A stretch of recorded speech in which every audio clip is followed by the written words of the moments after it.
Hi, it's Kamon Reynolds. So this is a colony that we requeened earlier in the year. She just was not laying a good pattern and they really needed switched up. So we took care of the old queen and requeened it, and obviously that has done really well for this colony. Let me just look at that right there. And that frame right there, we're fixing to take it. I'm going to leave this one for the colony. They have more brood down in here than just this. This queen is just laying a phenomenal pattern. The fall flow's going. We have the ironweed producing its beautiful pearly white pollen, nectar. Early goldenrod's about done, but wing stem has started. The later, better goldenrod is starting down here. We got mint starting. But let's show you what we're going to be doing with these frames right here. We have some mating nucs that we're done using them for the year, but we're not going to waste them. No siree. Alright.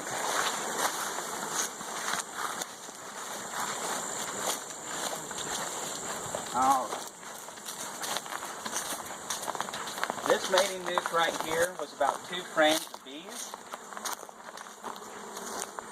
And they need a boost. They're not going to build up in time for our winter.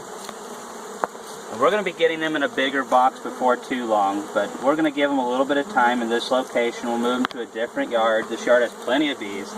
So what we're going to be doing, we'll be giving this one back to that original colony. I already checked it for the queen. Just double check it again real quick. And I'm going to shake those right there. Alright, now this one, woo, shake those there. Yeah, I told you wrong. This frame right here was the original frame. This mating nuc had this frame right here and this drawn comb right here. This frame over here I just gave them a second before we started the video. It is solid honey. It must be 5 or 6 pounds. It is loaded down with honey, which is what they need to continue their brood rearing. We have plenty of pollen coming in right now, so they're not going to be receiving any patties. But yeah, she's laying a good pattern down in there. They just didn't have very many bees to take care of what she was laying, so she was very limited. The whole colony was limited. Now you're wondering where the queen is. I've already got her in this little cage over here. I marked her with a green dot, and there's just a little bit of candy in there. And the main reason for that is I'm not really worried about all these other bees killing her, but if they get to her too quickly with that paint, they a lot of times chip it off. So here lately I've been giving them a little bit more time to let that paint dry. Now we're going to be giving them this frame right here. I mean, look at all those bees right there. That's at least 5,000 bees minimum that this colony is going to be receiving once that hatches out, and they don't have to do any work to that except to keep the temperature good.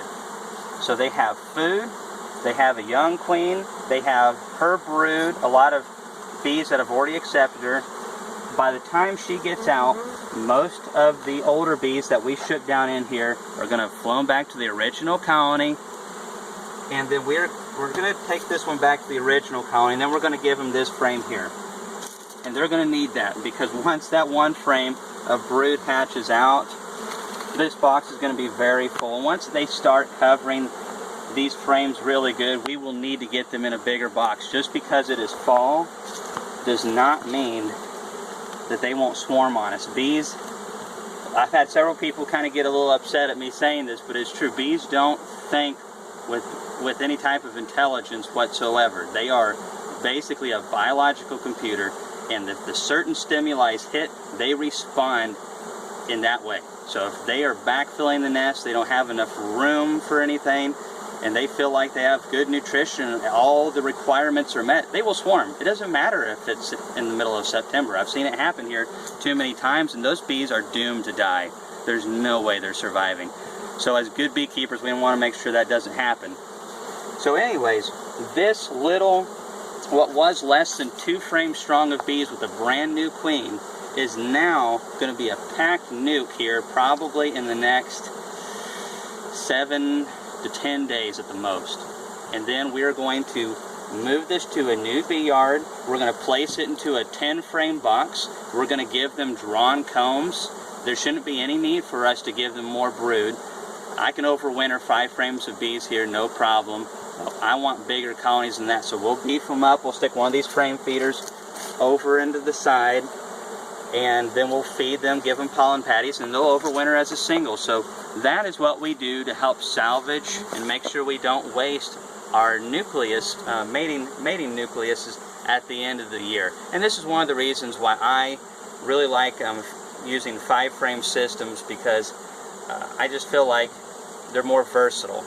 And we'll be talking more about this next year, and also how you can make a 5 frame nuke more versatile.